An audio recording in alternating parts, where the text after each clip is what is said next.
It's good to see y'all. Happy Saturday. Y'all know the vibes we hear every Saturday morning. Looks like we lost a couple in the music time, you know what I'm saying? But ain't no thing. But I'm excited because this book, honestly, I was not able to hop on last week. And I also was, you know what I'm saying? I was out of town drumming last week, so I definitely did not catch up on my reading. So I've been doing that this week.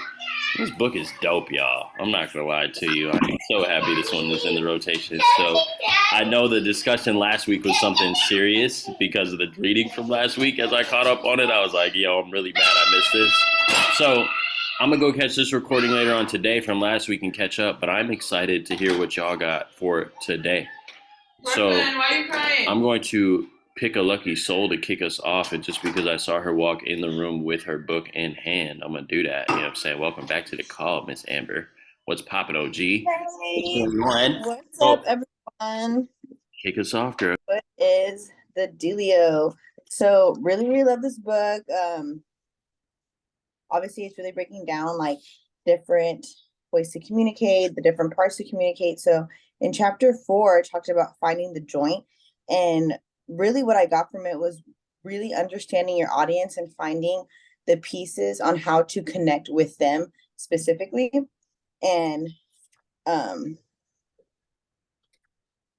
and so that's what I wanted to talk about was really understanding like your audience and talking to their specific pain and learning how to connect with what they're going through, because like you could be telling a story that's really important to you or really passionate that you're really passionate about, but if it can't relate to who you're speaking to, then it's just going to go over their head and they're not going to be able to really resonate with it, really take anything away from it. And so that's one of the things that I really like slowed down and had to learn, especially like when I first started TGF and then like building my business, is really understanding like who am I talking to, who is my target audience, what is their pain, what are their pain points, how can I connect this message to what they're specifically going through, and really like just be real with the information, because I feel like with a lot of like spiritual work and personal development work, we can really talk like really like esoterically or like metaphorically, like really big, and not really um ingrain those lessons into our everyday life. And so that's what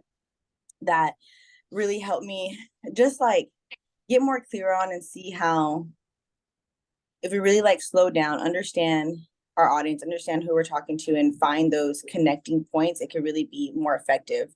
And honestly, what I realize is the more effective you are in speaking, the less you actually have to speak and the less words you have to say. Like, I don't know about y'all, but I could like tend to talk way too much. And I feel like what I realize is a part of me like rambling. If I feel like I'm rambling or if I feel like I'm having to make up for something, it's because I'm not secure in what I said. And so I'm trying to like make up for that, or I'm trying to get them to try to make myself feel comfortable or make myself feel like they understood what I said. And then a part of that too is also trusting yourself. And I realized that as well. Like we have to trust ourselves that we know the information, trust ourselves that we're delivering it, and trust that also God is doing his thing. And sometimes we don't really have to be perfect. We just have to do what he says and he'll take care of the rest. All right. That's all I got to say about that. Let's see who's next. I'm gonna go with Donnie.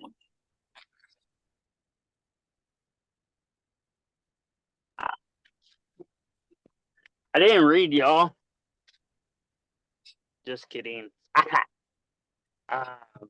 What's popping, everybody? Try to put my phone up. Boop, boop. Good morning. Good to see everybody on. I was actually just summing up the chapters, and I kind of left off here on chapter 4, one of the last pages of chapter 4. And something that this week stood out was at church, our pastor, our young adult pastor, was diving into really like the judgment of others and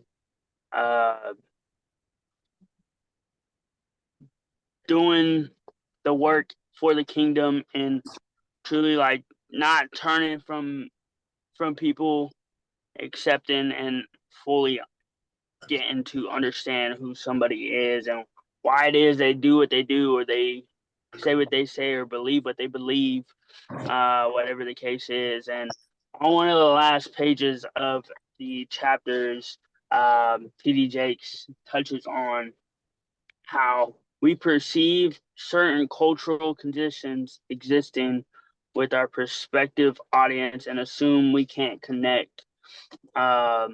Just pretty much like knowing a group because of what culture and society has labeled them as, and going, not fully connecting with those individuals just because of maybe ego or whatever it is, or not fully understanding that that group. So with that comes knowledge and understanding so that you can effectively communicate with those people who maybe you are not most familiar with. And then with that leading into mute yourself. And then with that leading into chapter 5, the process of preaching. I seen this video last night. Real fast. I'm so sorry, Donnie, but are you on voice isolation or something, bro? Because it keeps cutting in and out. Yeah.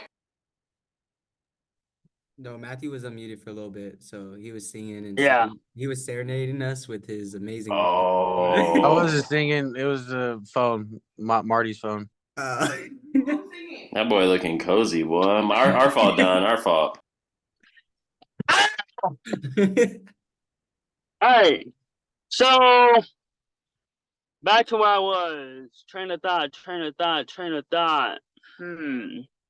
Okay. So with that, what I was just saying in the groups and connecting with people, understanding with the knowledge, gaining knowledge and understanding to be able to connect and effectively communicate with groups who you may not be familiar with or associate with. And then leading into chapter 5, preaching. I seen this video last night. This guy was talking about anointing, and in that, it's, can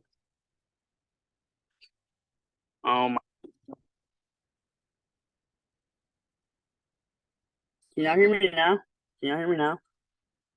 We can hear you the whole time. Okay. Way better now, though. You said what? Just keep going, bro. You're good. Smooth. All right. So in that, this dude, he was talking about, let me find the video real quick.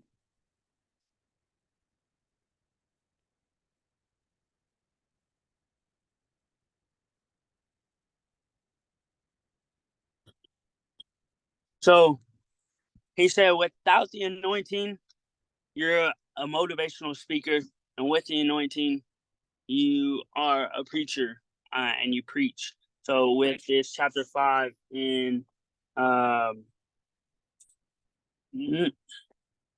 the process of preaching, understanding that as we continue to preach, give value, it's the intention behind it and how it is that we're doing so. And it becomes anointing when you are working through God and with God, for God, and what it is that you're doing and the intention that you have behind it in order to help people grow in that aspect, in all areas of life, but essentially leading them to the kingdom, but also in that way, understanding how to communicate with them and curating and painting a clear picture and image and a vision for them to understand and relate to, depending on where it is that they're at. So coming down to their level or meeting them where they're at to help them understand in their perspective to help them grow to another perspective, is what I grasp from these two chapters. So my drop, I'm gonna go ahead and go with Marquitos Chimitos. We appreciate you, Don. You're a real one, bro. That's what you call perseverance, my guy. And honestly, just to give you some flowers, man, you've been continuously progressing and improving on your communication. So for those who didn't know Don at the beginning of this journey, my guy has came a very long way. And I'm super proud of you, bro. Truly. That being said, I don't know if you guys caught the part 2 in between chapter 3 and 4. So I wanted to touch on that a little bit, and really talk about the importance of communication, because if I'm being I might step on some toes, and I say this with nothing but love, so please don't receive it any other way. But I think the one area that we struggle with as a community is effectively communicating with one another, meaning like just saying and speaking what's on your mind and then actually being open enough to hear the other side. And a lot of it I got from part 2 was kind of where I feel like he addressed where the issue is, and it really comes from, as Donnie was saying, like societal pressures and norms that affect the way in which we can talk to one another. So he had touched on how negotiation has given way to a polarization of an us against them mentality. Words lose power before our very eyes and our ears as leaders make denials, revise meanings, and manipulate statements made by those who oppose them. I was like, damn, hopefully that did not go over some people's heads, because as you guys step into leadership, as you guys step into your callings and go after your goals, like effectively communicating to overcome situations, circumstances, or different points of views is required.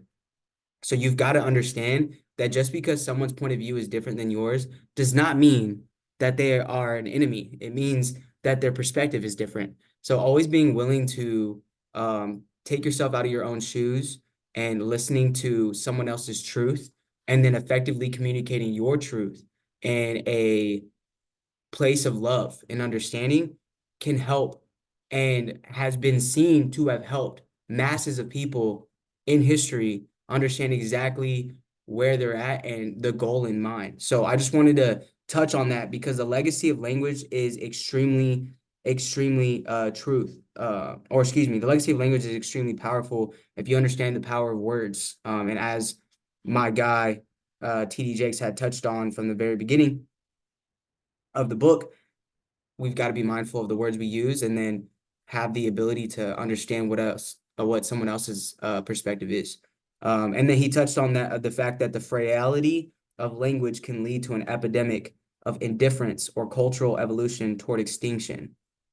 So I think it's very pivotal of the point that we find ourselves in as not just TGF, but society as a whole after COVID, that we can literally take and trailblaze an opportunity for people to effectively communicate. Y'all throw some ones in the chat if you guys have been out and about currently and you've seen some awkwardness in how people talk to each other, or if you've experienced it with yourself. I know I definitely have. I see the ones coming in. That's big facts. And a lot of people lose sight on how that isolation and separation has affected how we all communicate. More people, I say this all the time, are connected online than ever before in history, but we're the most disconnected we've ever been in person. So being willing to understand that it we had a hiatus of not communicating with people face to face, and just know that the differences of perspective are what is to come. So I really want to touch on that, because I know sometimes whenever we open our books, we just look for like the title of the chapter, and I don't know if anybody really caught that part 2. It was like it was like 4 pages long. So I just wanted to touch on that really quick. Chapter 4, my guy TD Jakes is a real one. The first paragraph, he just made me laugh. Because this those who partake in marijuana probably laughed towards the end where he was talking about of the first paragraph with the joint. Like people might have a different perspective on it. Honestly, it just made me laugh, and I know we take book club very serious, but reminder, have some fun with what you do, y'all. It's honestly, it allows the journey to be that much more, and not just enjoyable, but worthwhile, period. I wanted to touch on your secret weapon. And on page 99, he broke down that we had the sage voices of preachers who were seen as professionals and community leaders. And in that process, he said that the communication styles often became catalysts for more than just the information in the lesson plans. They planted seeds of personal development and aspirational growth. So as you guys can literally be the conjunction, the joint where someone can actually have a whole different perspective of their own life. And then you could plant those seeds for individuals to grow, to learn, and to effectively work together in order to help each other. And then in terms of charisma, connecting, he explains charisma as the presence and personality are huge assets when speaking to any group. So as Amber was talking about, like understanding that connectivity is built around finding the right metaphor, shared comedy, or vernacular to which the audience relates. And I love how Jesus did it through telling simple parables that become conduits of complex concepts. Jesus was the OG of less is more. Like, shout out Amber for really hitting on that on the point. My guy asked more questions than he talked. And then in that process, when he spoke, it was very concise and to the point. This is something that me and Mikhail work on very consistently. And we've both like kept each other accountable. Like, hey, bro, we need to be like to the point. Like, what are we trying to say? How are we saying it? And in that, we always reference to the Bible because like Jesus is our compass for us, period, point blank. So I look at Jesus and the parables, and if you understand that facts tell and stories sell, know that that applies to more than just sales. Earl Nightingale always talks about you're always selling somebody on your point of view, on your beliefs. You're selling your family on a certain perspective. You're selling your friends on a certain choice or decision. You are selling yourself on the beliefs that you're buying into. So knowing that if you always go back to stories and then use stories to help convey your message, bro, it changes the game and it allows people to meet a common ground. I think the biggest thing that I want y'all to remember is that since like the cave era, like we've always communicated in stories. That's why they drew pictures. You know what I'm saying? Even before there was an actual language, we communicated through stories. So that is an underlying foundation that goes beyond customs, races, languages. You could tell stories through your facial expressions as well as through your movements and your actions. So be mindful that you can communicate with anyone and everybody if you learn how to effectively share stories to convey the messages that you're trying to be. And then chapter 5, the process of preaching. Quality is not an act, it is a habit. I always love the quotes at the very beginning of the chapter because they're put there for a reason. It sets the tone of what you're about to read. So knowing that if you focus on your quality in the act, that your actions lead to habits, you can convey that to everything that you do along with communication. So let me find this really quick. In the section, where's he at? Sorry, y'all.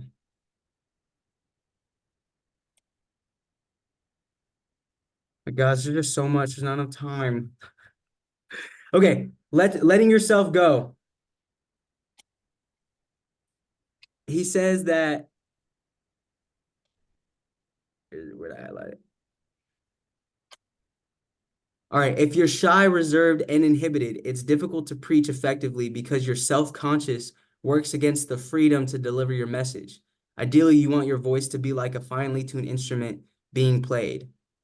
There's a musicality when preaching the most flow naturally and often instinctively. It can be taught just as a metronome helps a musician keep time. But yet again, if the speaker or preacher becomes too focused on keeping their voice supple and musical, then other aspects may be neglected.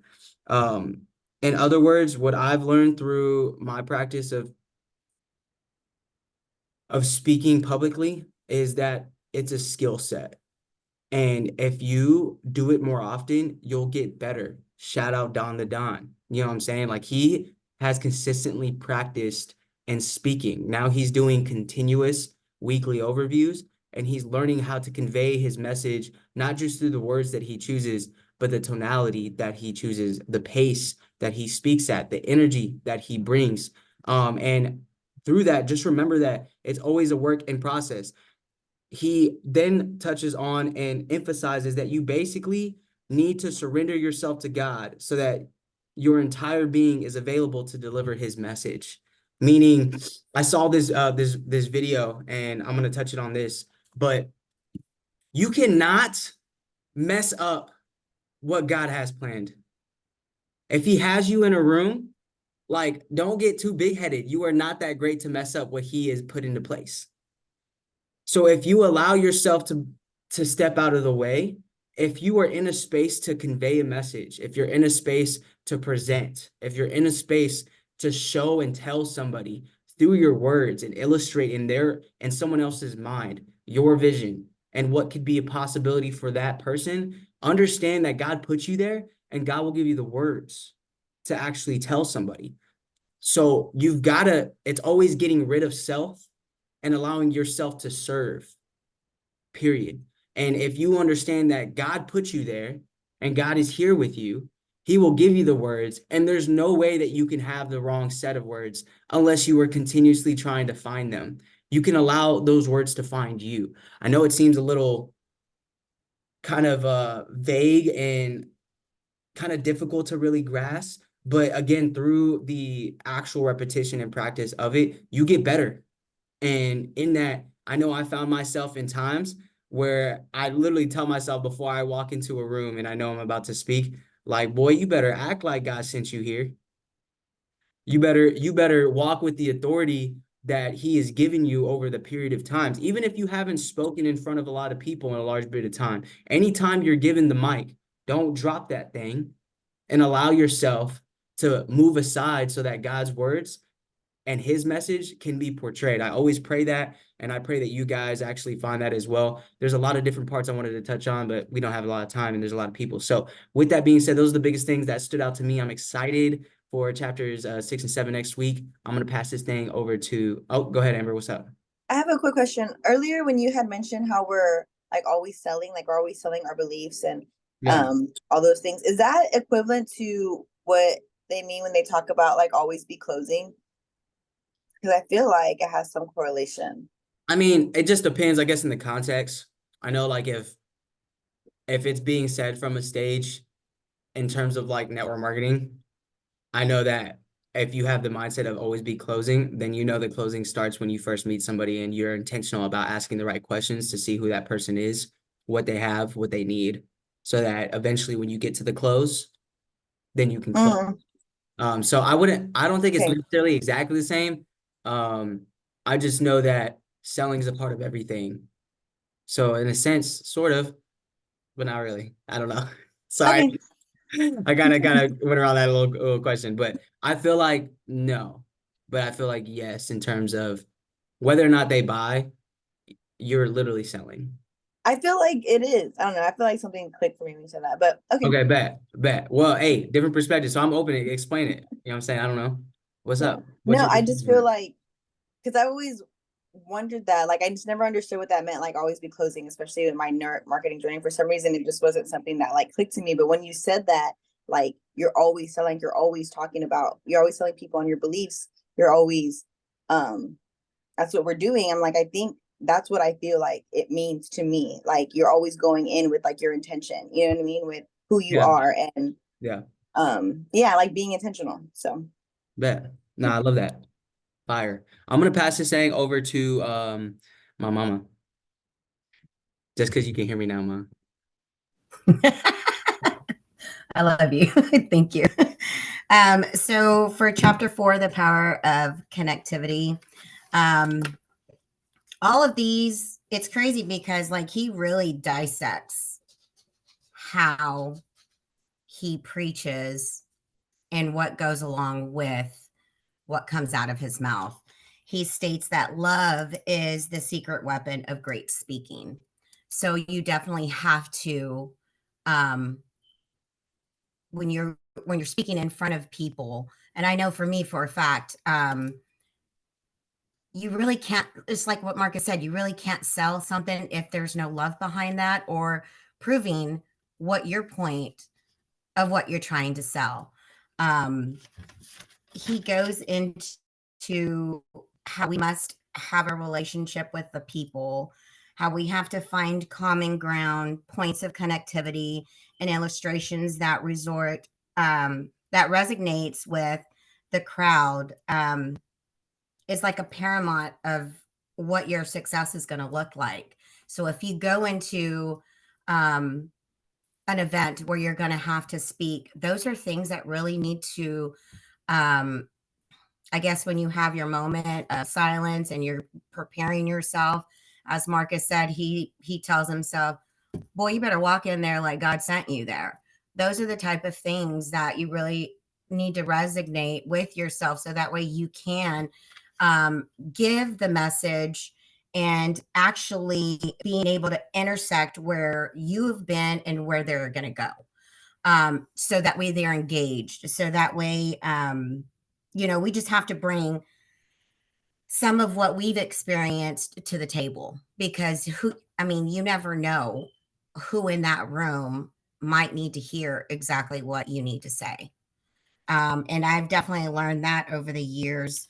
Marcus did point out a few things that I've written down, about being able to plant seeds of personal development and aspirational growth. Having your charisma, presence, your personality are huge assets when you talk to a group. Into chapter 5, the process of preaching.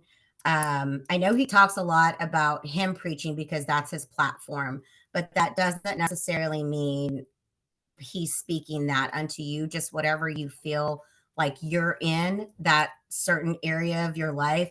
Like ideally, he had put down, and I really like this, that we would like to have enough time to brainstorm, to reflect, to pray, to research, etc., before actually delivering our message. But in reality, we have to combine all of those elements and make the most of what we have. It all sums down to recognizing your prep, your hard work, and your efforts to determine how well the creative sparks of inspirational, how they catch fire, like if they understand you, if they're engaged, if they are. He also talks about like when he's preaching, when somebody resonates with him, or maybe it brings up something that they have been through. They say he gets an amen, or, tell it, pastor, or whatever it is. It's just an engagement that they are having with him because they resonate with that. And I really like the fact that he mentioned the gift of experience multiplies in the book and cannot be underestimated. If you want your audience comfortable with you, you have to be comfortable with yourself. There's got to be that type of confidence. I know the first time I spoke in front of a group of people was at a live event, and I was not prepared.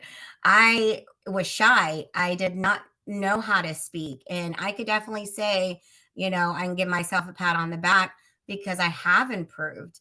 I should definitely be doing it more often so that way I can get better, because you can't just stay where you're at to get to where you want to go. He also states that just however you gather your information, you got to put your own flavor in it.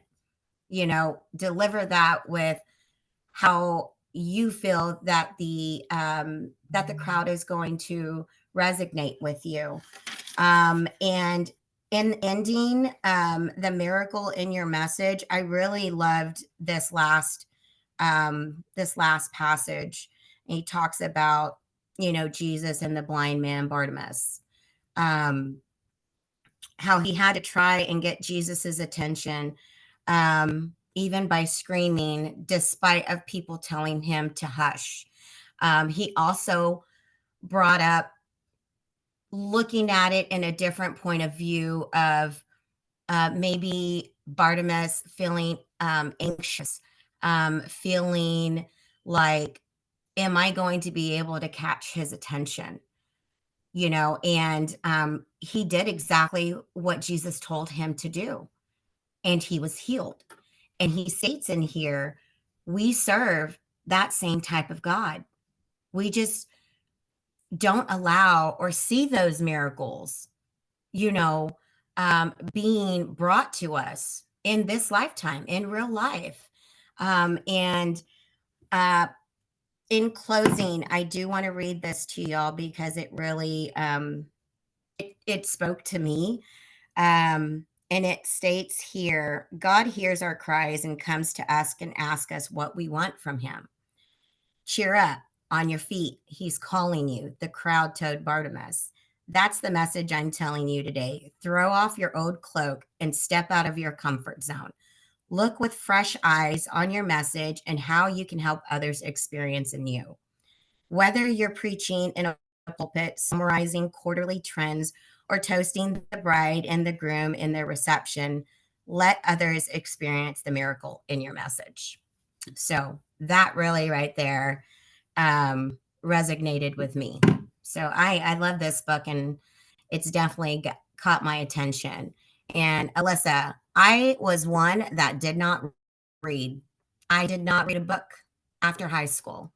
And this man Marcus is the one who got me. I can't even count on my hands anymore how many books I've read because of this book club. So thank y'all. I'm gonna go ahead and let's do Austin. Are you ready?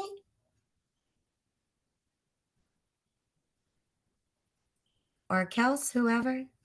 Yeah, I know are you ready? Oh, there he is. I'm gonna say, I know you said he was out doing stuff. Okay. Go ahead, boss man.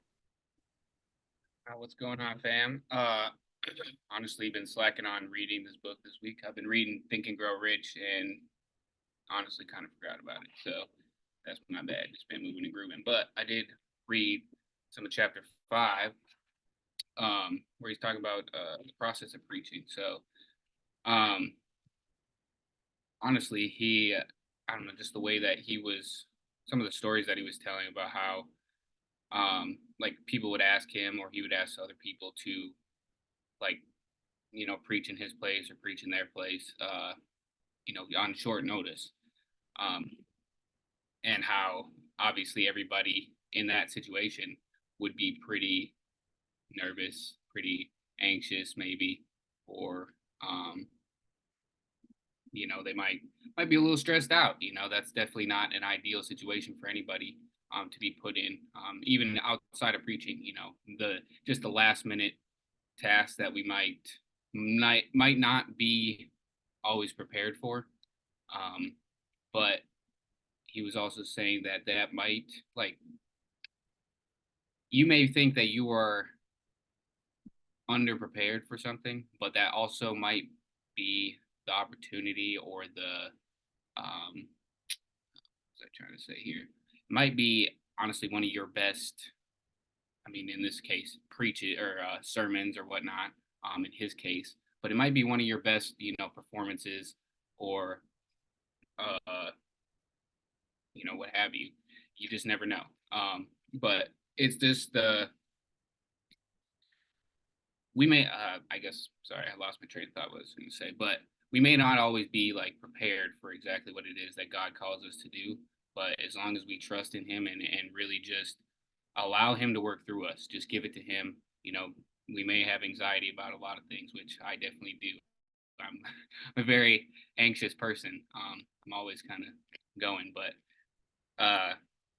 we may not always be prepared, but as long as we trust in him and really just trust in the preparation that we've had up until this point, even though we might not be as prepared as we wanted to be for the assignment that we were called to do.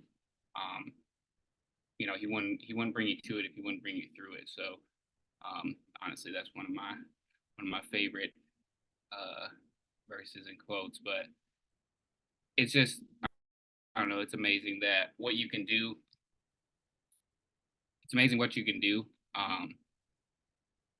Whether you are prepared or not, because I know I've like done some like the overview calls or things like that, where I didn't necessarily think that I was ready to do it, and got on there, and honestly, it felt really good. You know what I mean? So like it might be like back to the beginning where I was saying, even though you might feel very under prepared for something, it might be, your best. It might be your best ever, and you just never know. So just put your full trust and faith in him, and just allow him to work through you. Honestly, that's been one of my biggest assets for me. Just diving more into the faith side of things, is because I was always trying to be in control, and you're not always able to do that. So, yeah, I'm definitely going to get back into reading this because I do love this book for what I have read. So, it's part of I know everybody knows or should know that me, Kels, and Don are doing 75 hard, and I've been rereading Think and Grow Rich. So that's my fault, y'all. But I don't know. I honestly don't know who hasn't gone. I've been moving and grooving here. So whoever wants to go next. You got a healthy pick, bro. It's either Kels, Tia, Alyssa, Matt, Digital, Michelle, Josh Carroll, D'Andre Pena, Mr. Steele. First time you've ever said my name twice. Usually you forget about me. I got you, bro. Go ahead, Kelsey. You were gonna. I'm gonna call it on you too. So. Yeah, no, you're good. I'm driving. I don't have my notes in front of me, but I'm really happy that Marcus touched on that little middle epilogue thing on part 2 because I listened to that as well. And yeah, it was very short, but I read it or listened to it a couple times because it's so true that for whatever reason, whenever I've had it happen to me, I've seen it happen where you're trying to explain something to somebody or bring something up and they just take it the wrong way. And for some reason, it just feels like that's kind of how things go with people nowadays is instead of having an open mind, kind of like Marcus was talking about, having transparency, even, oh, this guy's trying to get over it. All right. Having transparency even with each other and knowing that, like, even if something's said because maybe needs to be said, having that open mind to be like, this person isn't coming at me with an ill intent or with, a negative connotation towards it, being open-minded to hearing that person out, whether you, in the end, agree with it or not. So I thought that was really dope that you touched on that, Marcus. But chapter 4 and chapter 5, like I said, I don't have my notes with me, so I'll probably keep it short and sweet. But yeah, it was really cool, like listening to how your message can be said, the exact same thing that you say could be said by someone else and not received the same way as it could be if you said it. So being, like Marcus said, that joint, that bridge from the information to the experience that, the listener has to it is super important. And I think I kind of touched on both of these things last week. And so I kind of took it as like a sign of like really something that I can work on and continue to do is, finding that connection point with the specific audience that you're speaking to, and then obviously combining that with chapter 5. All that kept going through my head when I was listening to that one is be yourself. Be yourself, be yourself. I don't know about y'all, but I've listened to speakers who, like, I maybe don't know on a super personal level, but know to some extent. And you're like, bro, that's not how you talk. That's not you, like, go into it, speak about things like Mama Mary was saying. Like, if you don't love what you're talking about, it's not gonna hit the same as if you did, so overall, just finding that bridge to best connect with your audience, but also staying true to who you are, how you speak, incorporating the things that really resonate with you, because that could be the biggest kicker to resonate with other people as well. Was that Anna in the background? Good morning, Anna. But yeah, I see Matthew. Matthew?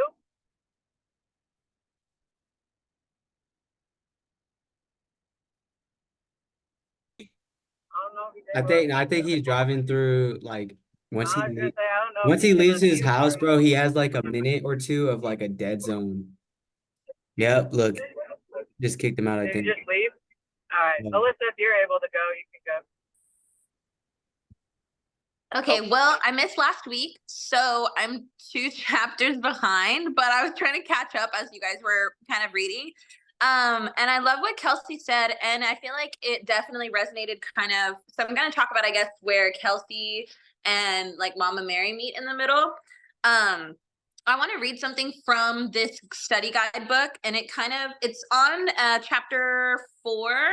Is this chapter 4 or 3? Find the joint. 4. It says, when there is a lack of connectivity between speaker and hearers, I've found one of the more common causes is a lack of awareness on the part of the speaker/communicator in terms of his or her personal brand.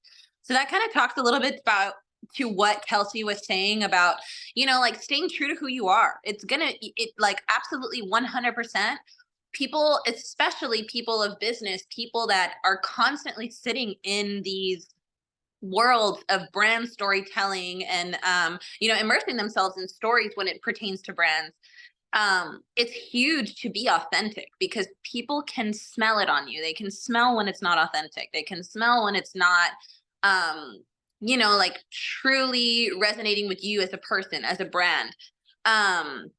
So it says at the foundation, your brand is the promise you are making to those who hear your words, read your words, or in any way consume you through the process of communication. I know Mama Mary said, like putting your own flavor on things is huge.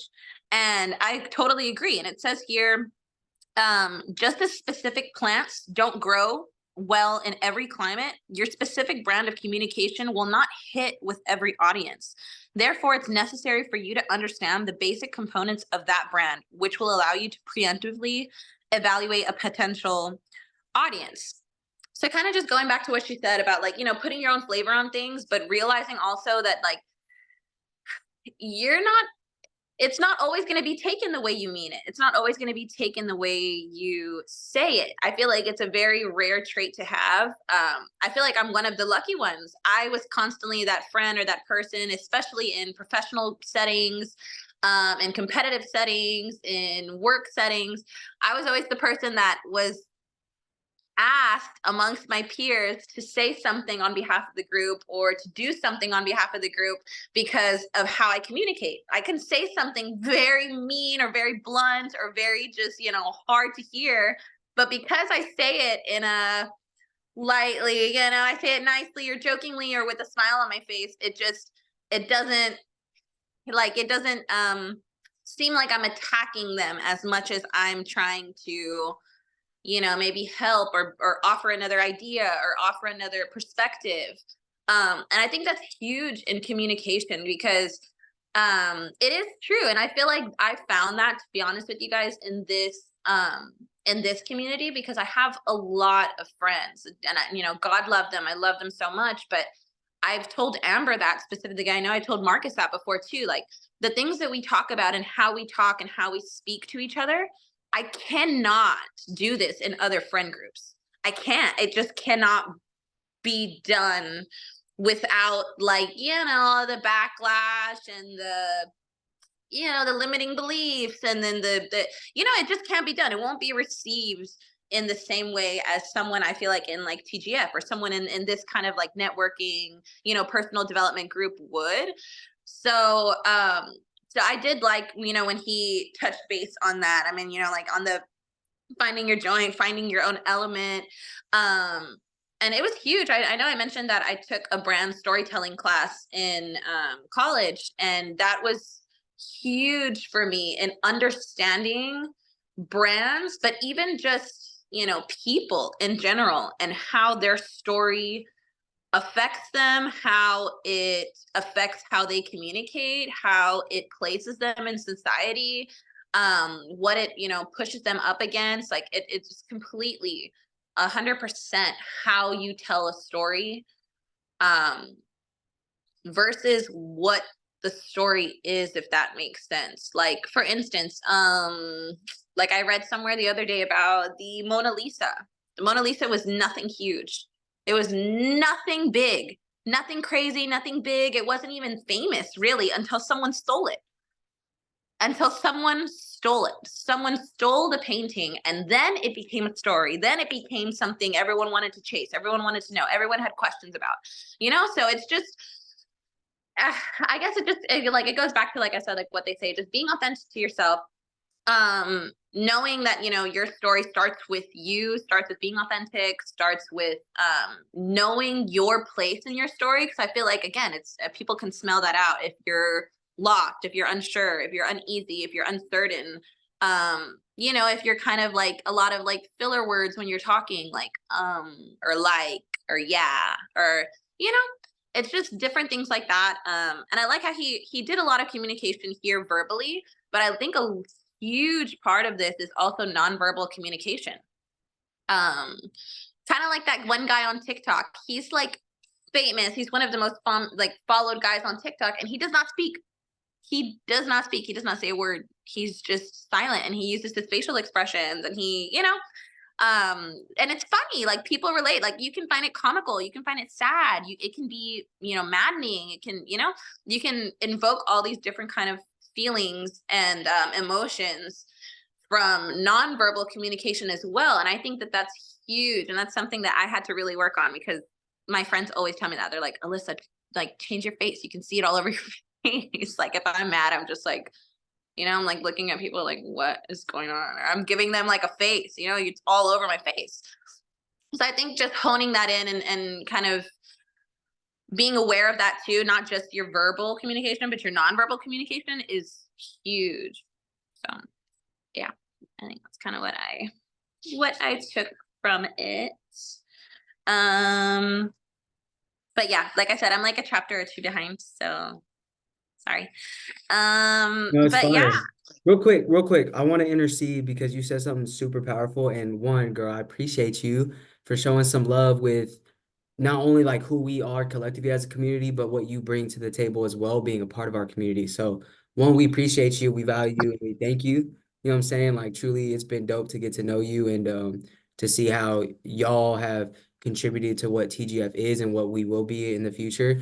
I want to encourage you though, as well as everyone else on the call. Yes, what we have here is special, and it's difficult to communicate as effectively or as transparently with other friend groups, especially when they don't understand fully. View that as an opportunity to be a conduit or a bridge to allow Oh, people to understand is possible. absolutely. Because as uncomfortable or as difficult as it might be, you never know who might need to hear that message, even if they don't fully consciously understand what you're saying. Subconsciously, y'all, you're planning and letting them know that a different way of communicating, a different way of living, a different way of perceiving is possible. So one, just by y'all being y'all and like affecting the different communities and the networks that y'all are a part of, like take what we have here and go share it with the world. You know what I'm saying? Yeah. because it is absolutely a blessing. And honestly, as believers, like we're called to do that, especially in terms of letting people know what Jesus has done for us and just being Yeah. outward and transparent about it. So, anyways, girl, I love what you said, and I just wanted to chime in on that real quick. But Thank you. Yeah, no, I mean 100%. I know, oh God, Mama Mary, I'm sorry already, but like at the event, at the party, I like trauma dumped on your mom at the bar. I was like, oh my God. I like cornered her at the bar, trauma dumped on her. And I was like, I'm so sorry. But no, it was, I love that Marcus said that because honest to God, like I love how he said, be a conduit for other people. I've tried to sit down with a couple of my closer friends that I genuinely, I'm like, bro, I know that you can do better. I know that you can offer so much more. Like, putting them in those uncomfortable situations to challenge themselves and to be different. But one huge thing that I told Mama Mary about at the party was doing that for my family, like doing that for my family, bro, for my parents. And it seems I'm sorry, I cussed a lot.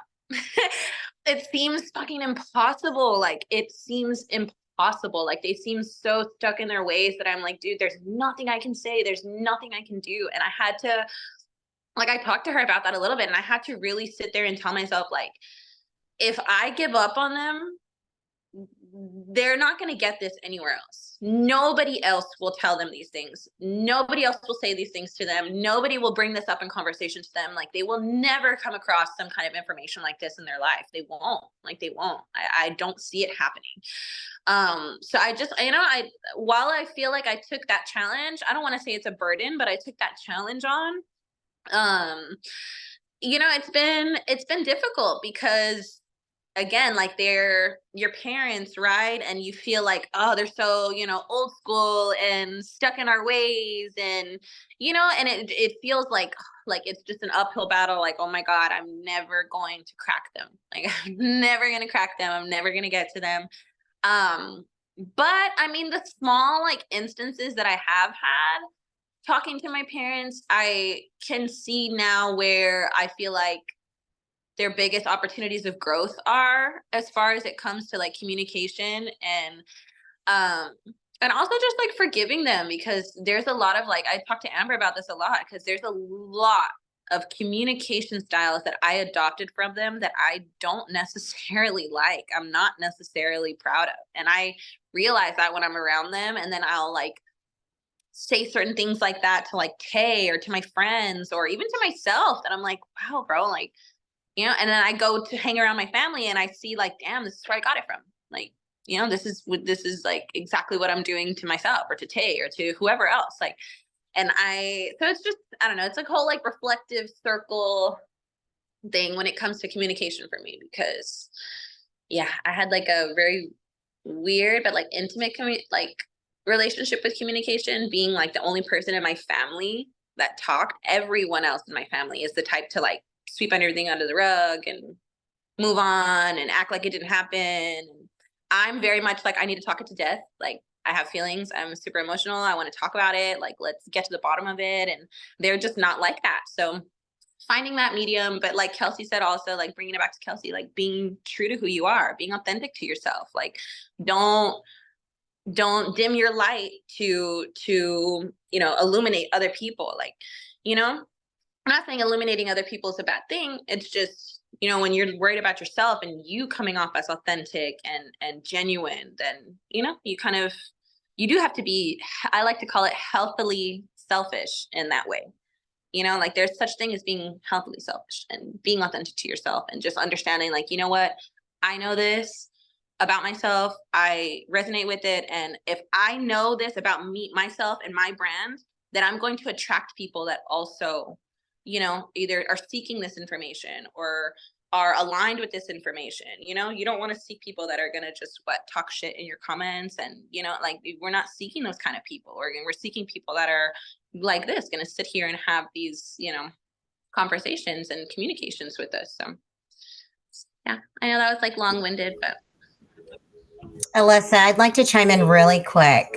yeah. I know our conversation you had with me at the event, just talking, just being on the other side of receiving as a parent, Marcus would not stop until I received what he was saying.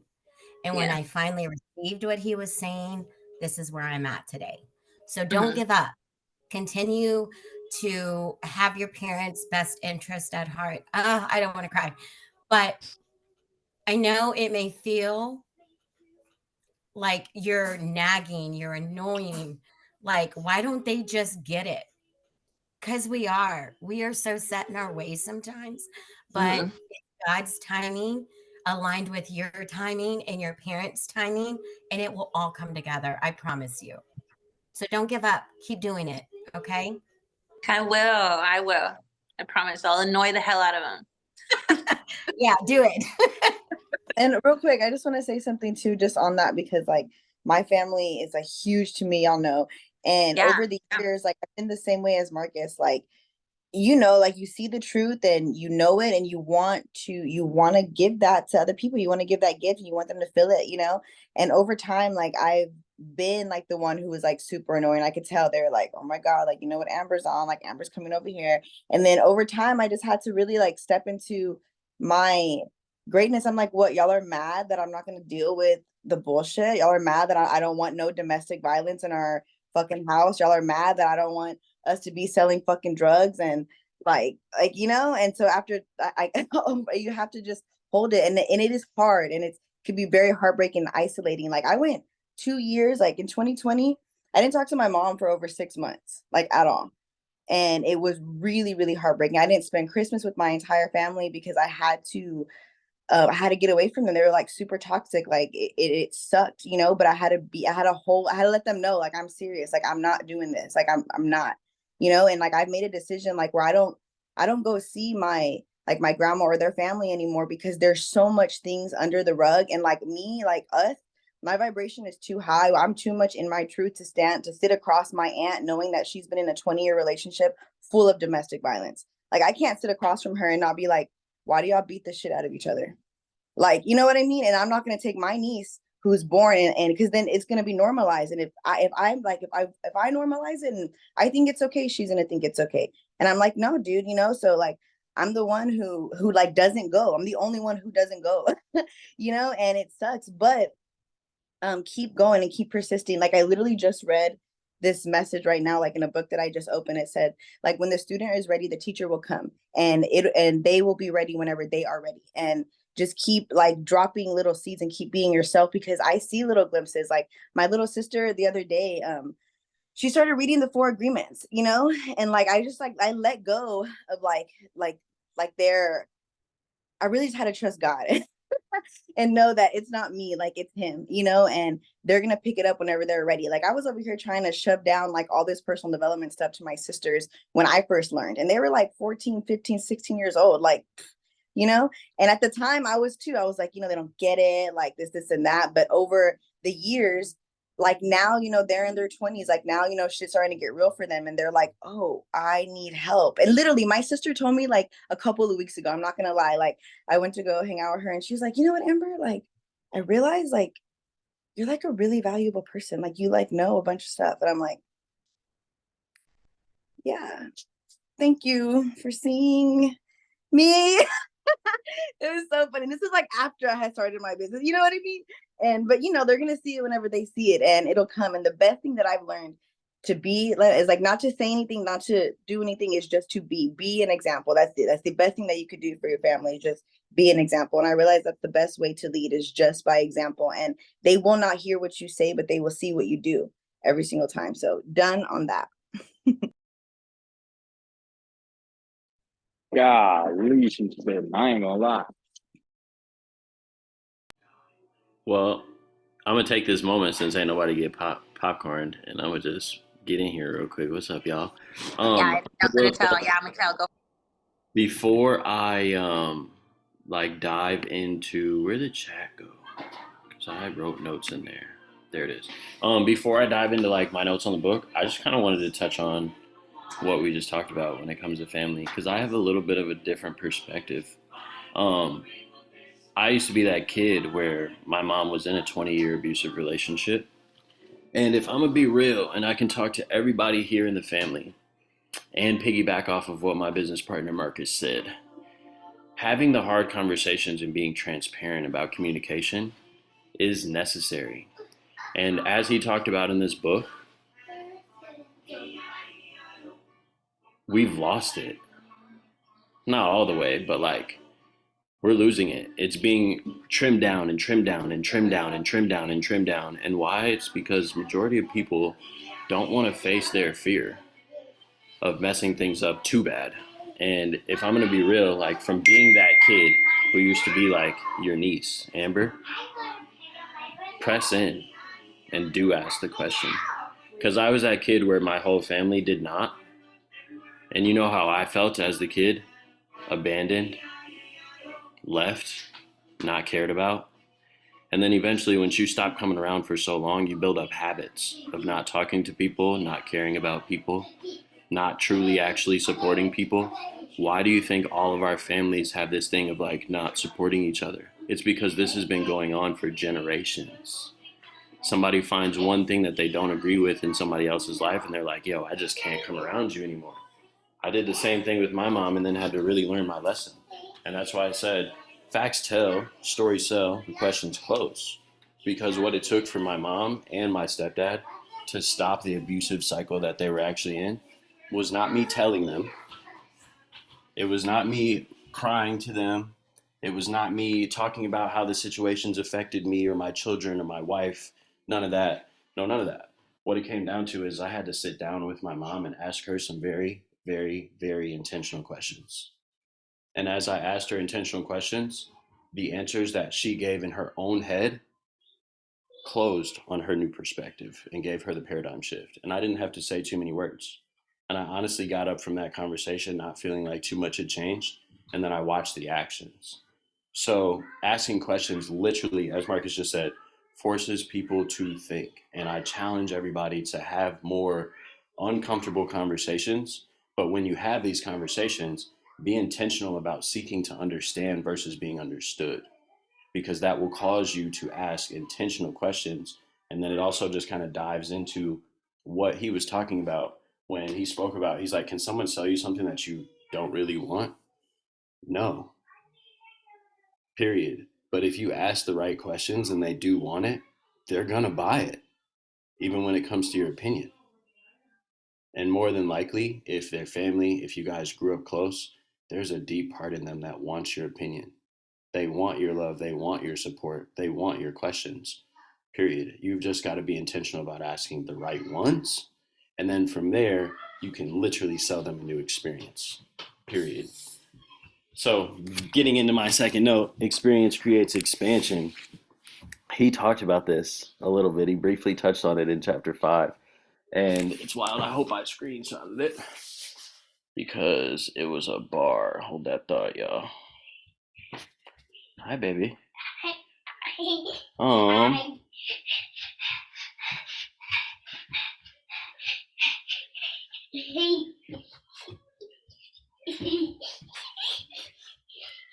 Okay, so I don't know where I was going with that note, but while you guys are talking, I wrote down experience creates expansion, travel, because travel literally makes you speechless and then it turns you into a storyteller. And if you continue to expand your mind and continue to experience new things, you can gain new perspectives. And when he talked about like actually connecting and connectivity, he dove a lot. I know, baby. He dove a lot into connectivity and stuff. Brooklyn, I need you to go show mom. Can you go show mom? Yes. Thank you. So he talked a lot about connectivity, and one thing he talked about is just meeting people where they're at. And you cannot effectively connect and communicate if you don't meet people where they're at. You cannot figure out where people are at if you don't ask questions to actually figure it out. And that just all brings it back like, yo, we got to continuously ask questions and know who we're talking to in order to know how to connect with them and actually drive our point across, because the basis of communication is to find an even level of understanding. We can't find an even level of understanding if we can't connect to the audience. Because I know we've all had moments. I've had value sessions like this where I haven't spoken to a whole squad in a couple weeks, damn near, and I've spoken to one or two of y'all, and then I hop on and deliver a value session, and it's like not hitting. You know what I'm saying? And I'm watching everybody like, this is a long call, Mikhail. And it's a long call for me too. And it's because I haven't done the due diligence. Like when we spoke the other night, Amber, I'm gonna bring you up again. I'm using your example today. But when we spoke the other night, when you were about to go into Nicole's and we were talking about the options and the plans, and you were like, okay, so like which option do I need to go in there and tell her? We were like, neither one. You need to go and ask her which one she wants. Like you got to go and ask the questions and seek to understand where a person's at. It's kind of like our driving force on what we do here at TGF. We figure out where you're at by having a personal conversation, by asking intentional questions, by figuring out exactly what your goals are, and then we help you get to where you need to go.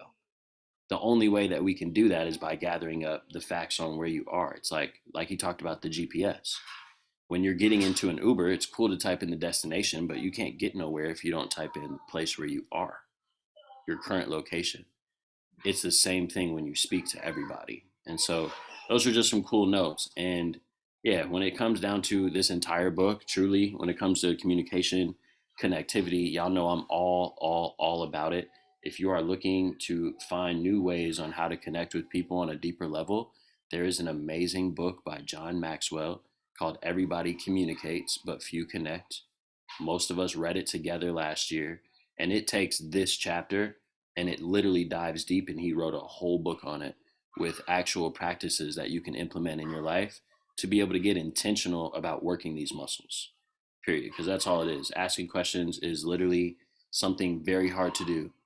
I've been doing this for a decade and been working on myself for a long time, and I still to this day be having trouble. I be looking at Donnie like, boy, whenever I hop in a conversation with this man and introduce him to someone new, this man knows how to ask intentional questions.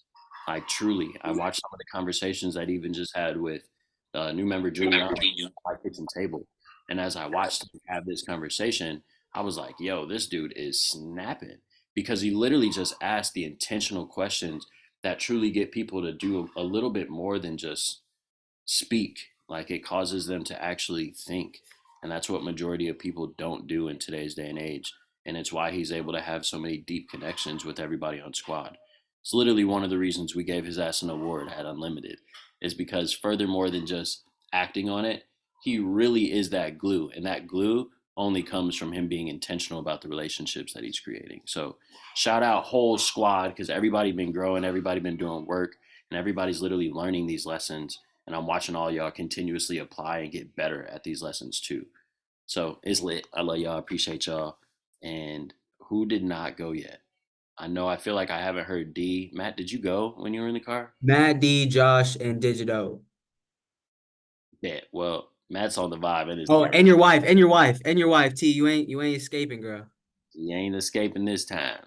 But Matt, to you, player. Appreciate y'all. Can y'all hear me? Are we good? So what up, y'all? Tío Teo, Tío Teo. Yo Teo. But what up?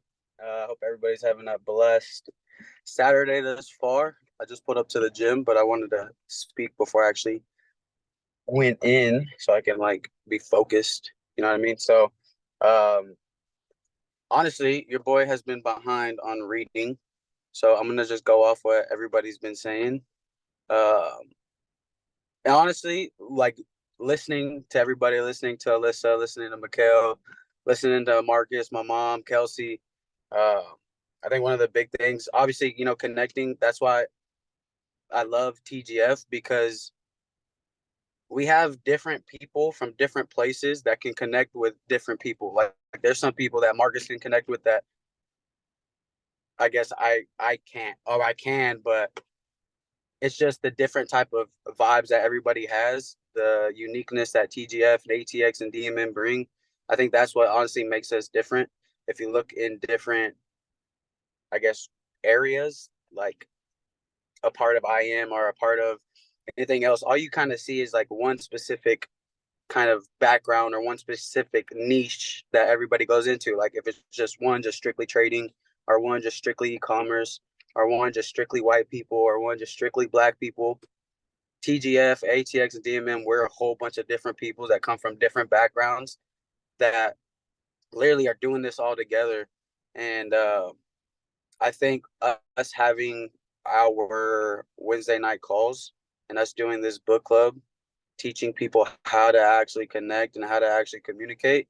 Because first, I say this almost every call. Like 2 years ago, I wouldn't be on this call. Like I wouldn't talk to anybody really. I'm still kind of getting into my own space, like actually learning how to actually truly communicate with people. Because everybody knows who truly knows me. I'm more of the laid back guy and see from a distance, and I'm a more I forgot what the true word is called, but uh, that's why I love TGF, and that's why like we always say like our flag's planted because it's something different. And I know Alyssa was speaking on it. She was saying how have different friends groups, and the type of talks that we have in here, you can't really have it. You can have it, but it just hits a little different because here everybody is genuine. Everybody is genuine. Everybody actually cares about what you're saying. Everybody cares about what you're going through, and they're not just putting up like a front. You know what I mean? And people don't know what they don't know. People don't know truly if they change their perspective and they change their way how they're thinking, it could literally change their whole mindset and whole lifestyle and everything like that. Like there's sometimes at work, obviously still working 9 to 5. You know what I mean? I'm still getting in the groove temporarily until when I can do this thing full time. But it's crazy how many people take blessings for granted. I'm gonna put it like that. You know what I mean? There are a lot of people out here that one, don't have a job, two, that can't pay the bills, three, that don't have a roof over their head or searching for ways on how to eat and stuff like that. And for me personally, like yes, sometimes finances can be tricky, um, but if you look in the big concept of it, everything that you have right now is a blessing. All that stuff could be taken away from you. Um, if you don't have the right mindset, if you don't have the right intentions towards what you're doing, um, you can just live a subpar life. There's people at work where they're like, damn, it's Monday, or like, sorry for the language, but like, fuck, I gotta come to work or this and that. But me personally, like, I literally tell them at work too, I'm like, hey, it's a great day to have a great day. We're making some money. We're gonna just do this. You get to go home early as fuck. Sorry for the language again. But yeah, and they start laughing, or they're like they just think I'm like joking around with them. I'm like, nah, bro. Like, bro, you actually change the way you're thinking. You'll change how you move. You'll change how you actually perceive different things, how you perceive going into work, how you perceive um, having a roof over your head, just having the blessing that you have. You know what I mean? So, um, uh, that was like, and then I know I also heard uh, Kelsey talking about like staying true to yourself. Um, And honestly, I give a big shout out to my step pops. I know he's not on the call, but that man, since me and Marcus were, I don't even know how old we were. Uh, First of all, big shout out to him because that man was 19 when my mom had 3 kids. At 19, I'd be like, oh shit, I don't know what I do. You know what I mean? But uh, he always put into our brain like you don't care about what people think about you. If you know truly who you are, if you know what you're about, all the outside, I guess, what is it called? Like noise. Yeah, all the outside noise really doesn't matter. You know what I mean? Yes, you can speak life into people. Yes, you can try to tell people what you're doing and all this and that, but surely you know what you're about. And if you truly know that, then if God's with you, who can be against you? You know what I mean? So I just want to say big shout out to Zach, because if it wasn't for him, I don't know how like my mindset would have been growing up and stuff like that. But I know I need to dive back into the book more. So gonna end up doing that. Gonna end up starting the MMR course this week with my wife. So me and Madi are gonna actually dive into that this week as well, and really get things going, because we had a conversation about what our future wants to look like and stuff like that. And this was actually this past week, and she's gonna end up starting. She wants to be a teacher, and we know that doesn't bring a lot of income in. So it's for us to actually be able to do that. She's gonna have to go back to school, and by that time it's gonna be summer. So gonna get this MMR thing going off the ground, and I'm excited, man. I'm excited. I appreciate y'all, and just one day at a time, step by step. Everything else will fall into place if you just believe in it. You know what I mean? So I love y'all. I appreciate y'all. I will pass it. I don't know. I don't know if Amber has gone. I don't know if. Yeah, Thanks. Amber kicked us off, bro. Okay. Sorry. I was asleep. But So it's I'll Digital, go D. Josh, or D. I'll go D since I see his camera. I don't know if he's by it. If not, Josh. If not, Michelle. One of y'all. Love you, Brody.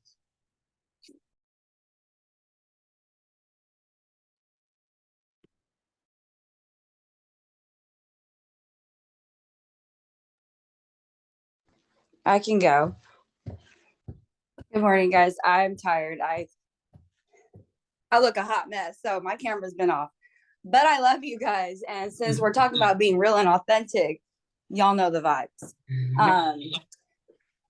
I wanted to start off by saying that I love everything that everyone has said, but Alyssa, when you mentioned that we have different friend groups, and the way that we all communicate here is a little bit different, it's because that's really just what it is.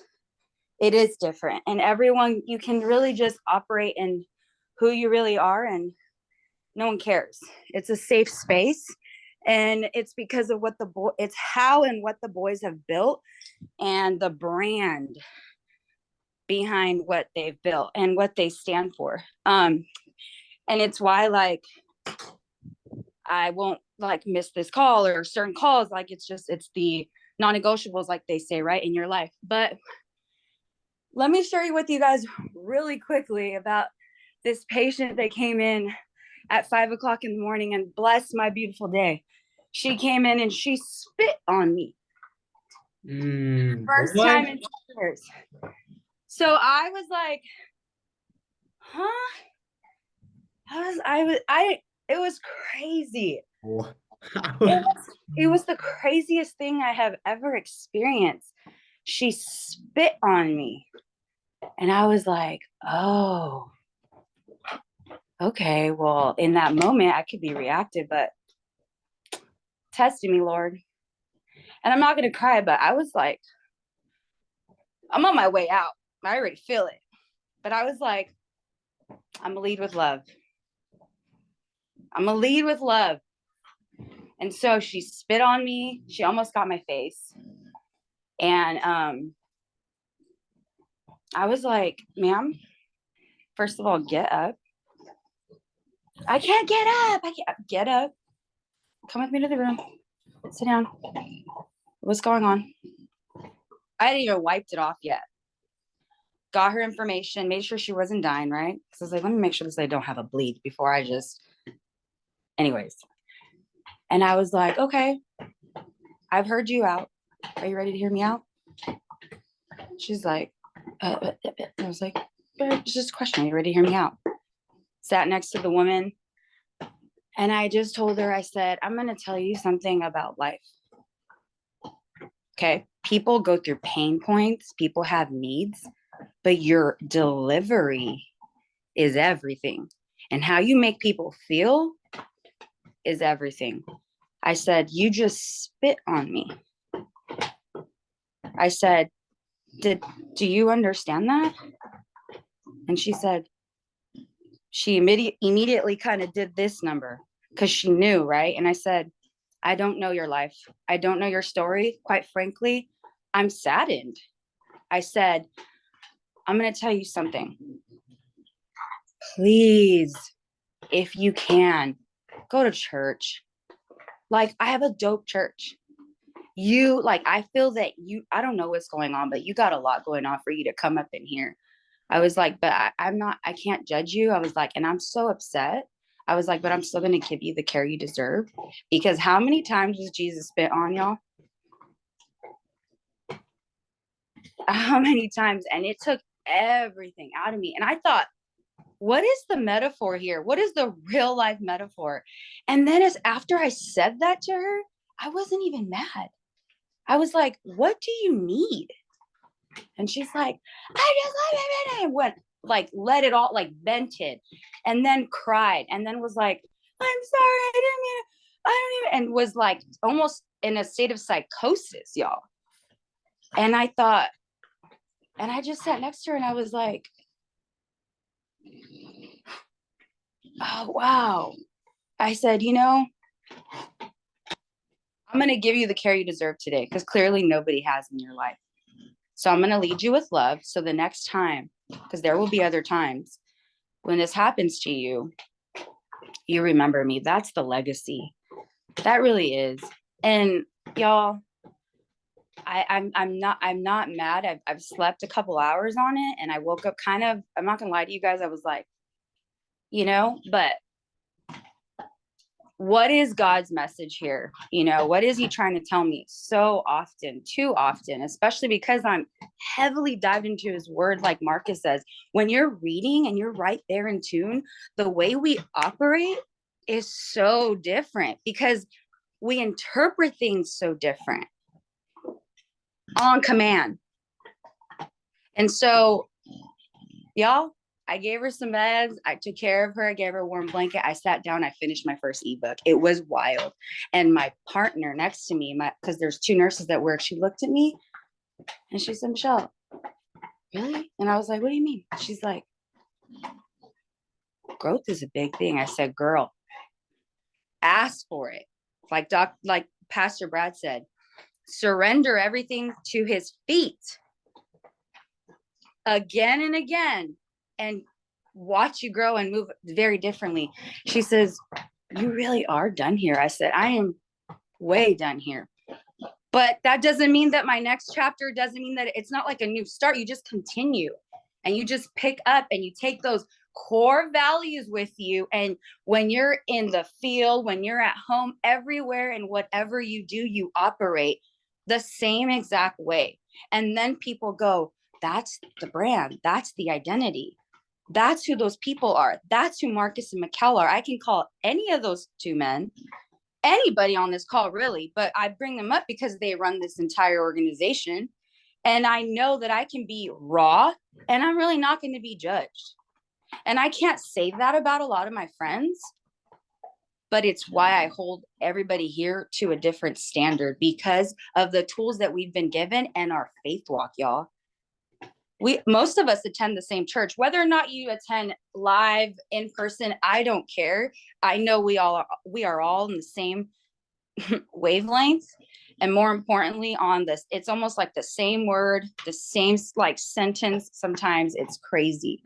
And so I just wanted to touch on all of that. I did have some notes, on the chapters because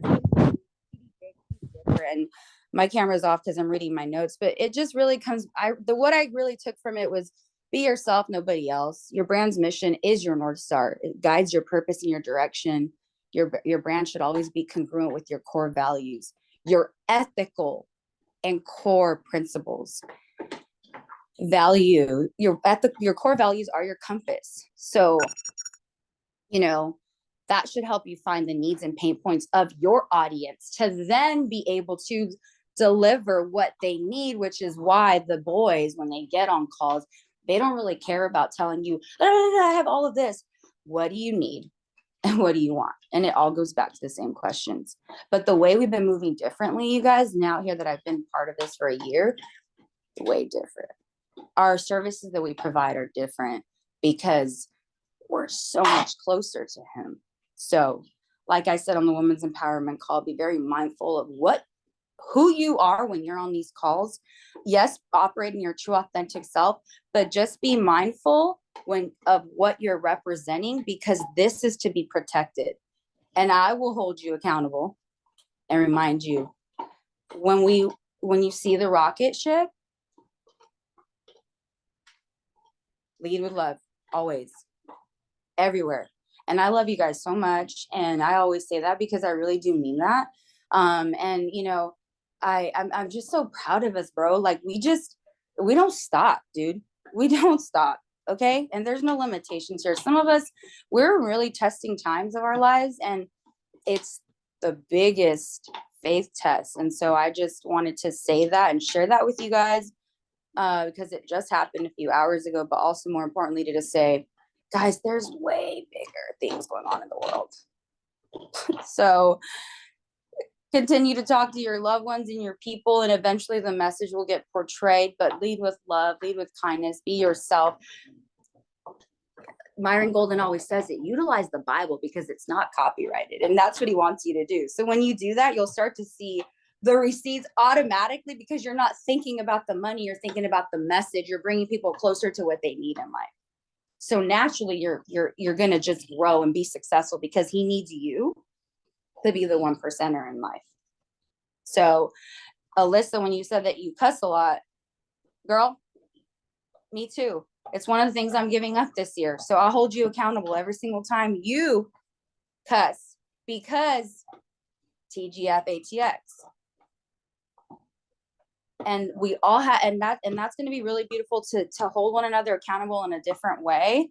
Not because we're being judgmental, but because it's what we're representing. We are professionals here. We are entrepreneurs, and we're showing the world a different way. And that's what we have to be always and everywhere. But not just in light, in dark too, everywhere. So I'm working on this because I ain't perfect. I'll tell you, be the first to tell you I'm not. And some of y'all who know me really well know. But I'm real about it. Whatever. I'm just having a bad day. I'll get over it. But I love you guys. And that was really just my takeaway, chapter 4 and chapter 5, the big picture, because I took so much time and I know a few people have to go. So I think T hasn't gone. I love you, T. Can you give your insight? I put you on the spot. I love you too. What's up, guys? So I didn't finish reading, and I had to take a call. So my brother-in-law called me in the middle of right when Amber started talking, he called. And we had a tough conversation that's been needed to be had for like 10 years, guys. And it definitely caught me off guard, but it's been something that's been on my heart for a long time. And we didn't finish it because it's chaos here at all times. So I told him we're going to have to finish it when the kids are asleep. But it was a start, and I was really nervous, you guys, because it's just like, I don't know how to explain it, but it's been giving me anxiety for like probably 10 years. And it's been getting worse over the last couple months because there's been a lot of stuff going on. But the relief I have now that like I was able to at least say some things is so good, you guys. Like, so when he was saying like have the tough conversations, if it's with somebody that loves you and someone that you love, your family, your friends, or whatever, it's worth it, because at the end of the day, I think you said like they want to hear your perspective even if you think they don't. Like they want to hear from you. They want to have that conversation.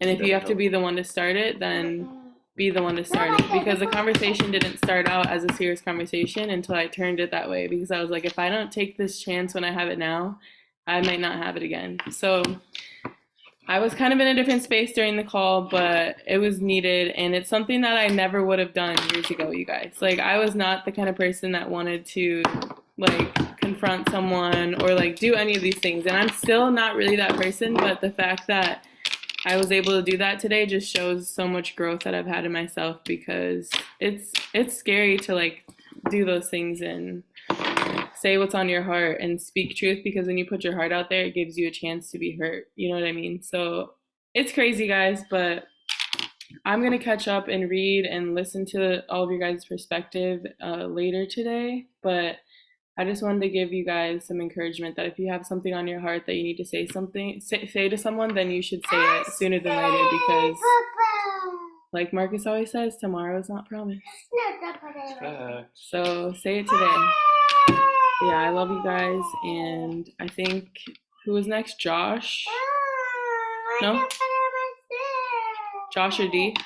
Josh and D, them boys, the pumpers of the iron. D, can you go? Of I'm the literally iron. about to leave the store.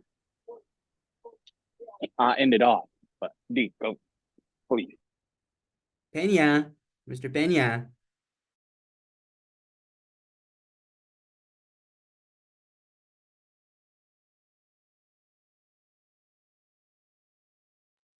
D, where you at? You don't have enough. I don't think D's ready. I don't think he's ready. I don't think he's by his phone. I ain't gonna lie to you. All right. Well, anyway, your boy is out here working still on a Saturday, finishing up. About to leave my last store and chill out for the rest of the day. Psych, I'm kidding. I'll be in the field, sending invites, talking to people that I never thought I would talk to about the things that we're doing over here. It's truly powerful.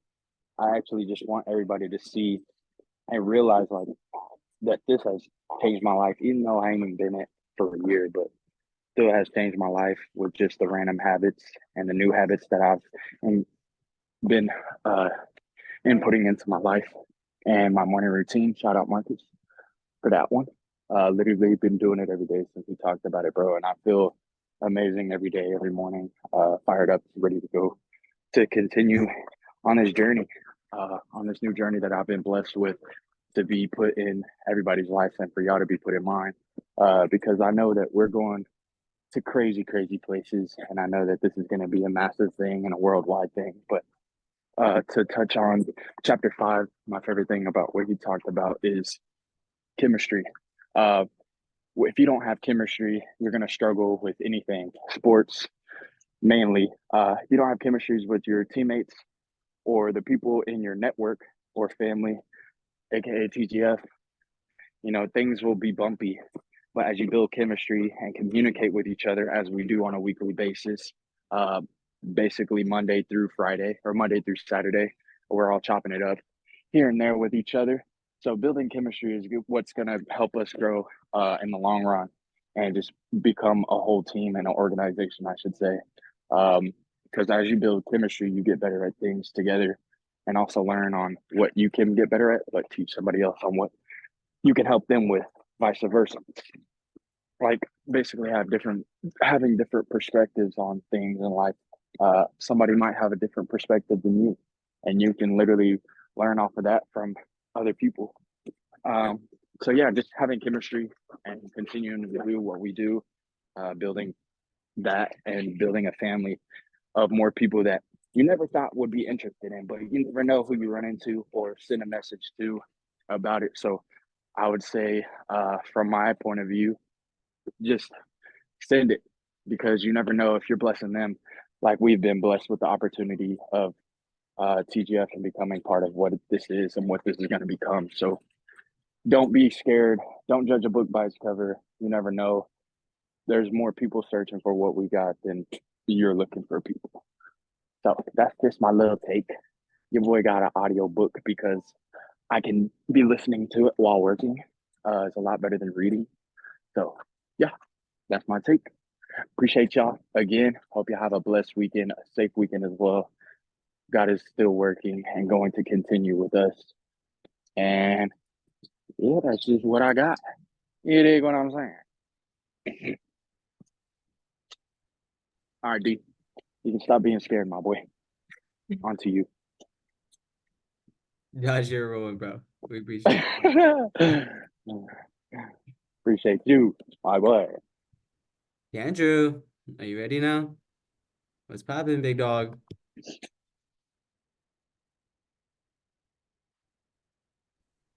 Going once. Go there he is. I was about to say. Sorry. I made that one food. Got them. Then I changed. It's all good, bro. Got a that boy was household, but Priority. Pop's life priority. I understand. Dad life, dad life, dad life. Dad life, dad That boy life. was chefing. But I got my book here. I did not get to chapter 5 though. I got 4. But a couple things that I have here. Turn this TV down. First, I'm gonna make sure voice isolation is off. Perfect. Well, a lot of things. I feel like a lot of people had a lot of pointers that they took away from the book in their own way, and it made me have some thoughts also. So, I think it was Alyssa when she mentioned about communicating with people, and the question that I asked myself is like, what is my joint, and like, what are you smoking on? Because I bet you everybody who saw that, they were like weed when they saw the title. And then he says that's not, or he's like, what did he say in the beginning? The title might mean different things to different people. And I was like, oh, my bad. But kind of like what is my joint, and like what am I, kind of like in a perspective, like when you feel like a lot of people in here either were or are smokers. And I kind of thought about it in like a, how do you say it, in a way of like when you're rolling a blunt or a joint, what are you filling that paper with? And I feel like the joint is, or the paper, it kind of put it as like my life and my brain, and then like what am I putting in it? And I kind of just like reflected in like when Alyssa was talking about family, and like I see myself doing that sometimes, as even with friends who are not part of like TGF, like I'll lower my knowledge, or I'll lower like my communications to them to where we had it, and like knowing like, oh, they don't want to hear about it, so I'm not gonna say it, or I'm not gonna be, I don't want to sound like that guy, like when you were saying, or who was saying it, I think it was Amber was saying it about like they see you, they're like, oh my god. And I think I talked to Marcus the other day about it. I was like, I stood battling with that thing of like people's opinions and stuff like that. So I think this chapter was crazy, and I don't know if anybody said it, but one of the I underlined was, it is nearly impossible to move an audience with something that you are not moved by yourself. And I think it comes back to like when you talk sports. I don't know if anybody knows Nate in here, but he is a huge Dallas Cowboy fan, and when he talks about sports, you can see the passion, you can see the love he has for it, and like the amount of knowledge he feeds himself about it, because he just loves it.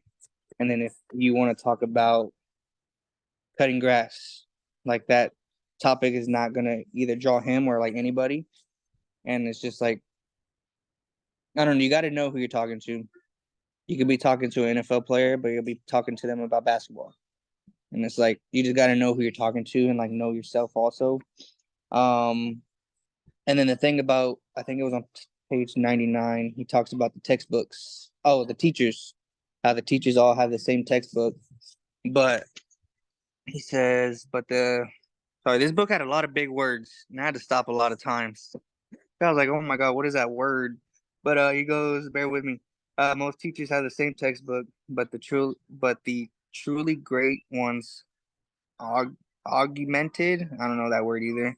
The code and sterling facts of each page by engaging the students in unique and abstract ways to make the objects more parent settings for different age groups. And so I think it came back to like that other quote I said about like knowing who your audience is. And then I had one more, I think it was on page 105. Oh, if your past doesn't provide it, your future goals and ambitions might be the joint that connects you to your audience. And then I had to read it again because I was like, I understand it, but I don't understand it. And so like kind of what I got out of that is kind of like how, I think it was Matt that was talking about it, like um who was talking to him? Somebody was talking about it, about the uh what's the train of thought? They were talking about like your past. Oh, I think it was when he was talking about Zach.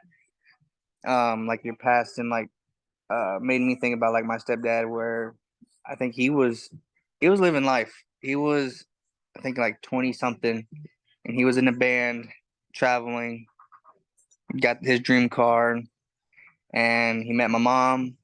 She had 3 kids. He had no kids, and he was living life, the band life, traveling. And he traded it all in, and he sold his dream car. He moved into a small apartment that we shared with. I shared a bunk bed with my 2 sisters, and we lived in a 2-bedroom apartment. And I always thought like he ain't gonna last here, because like what man is gonna do that?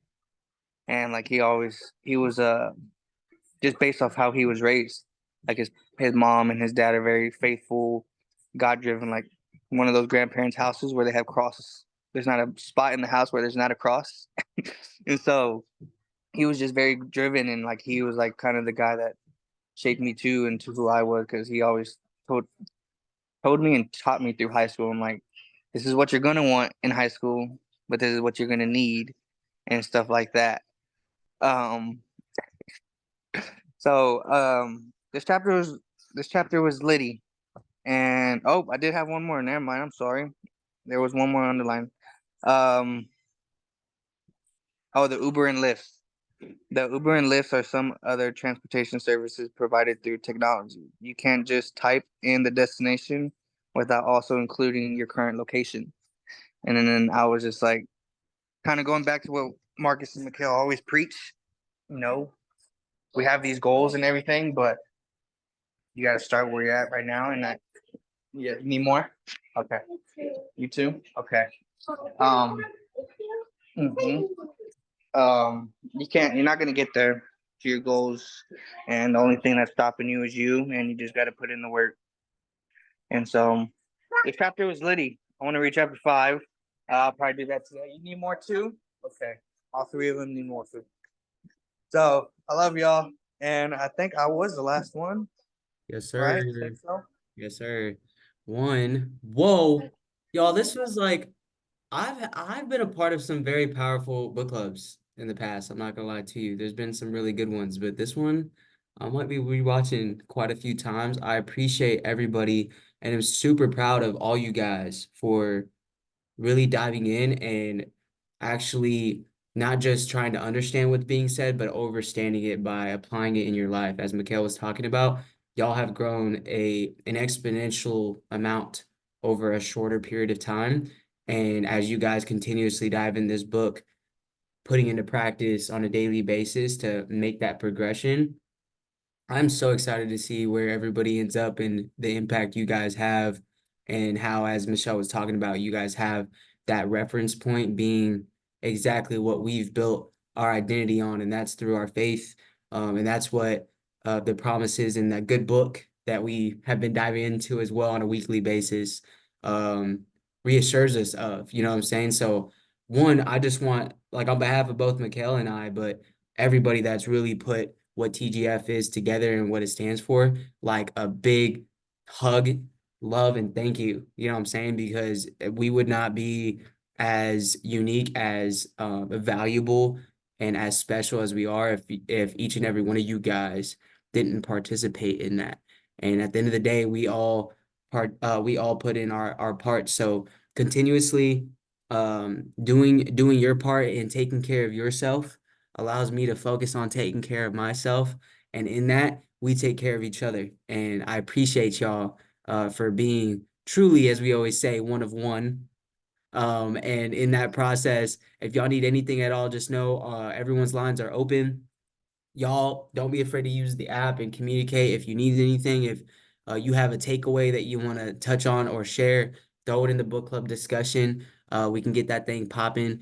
And shout out everybody for really diving into themselves and really doing the active things that 90% of people on the planet don't really do. And that's just opening this thing and just reading so that you gain and fill your brain with some knowledge. So with that, y'all, I just want to let you understand that you're valued, you guys are appreciated, and you guys have an authority inside of y'all that allows you to step with the boldness and the belief and the courage and the strength to become exactly who you want to be and to impact exactly in the way that God has given you the vision.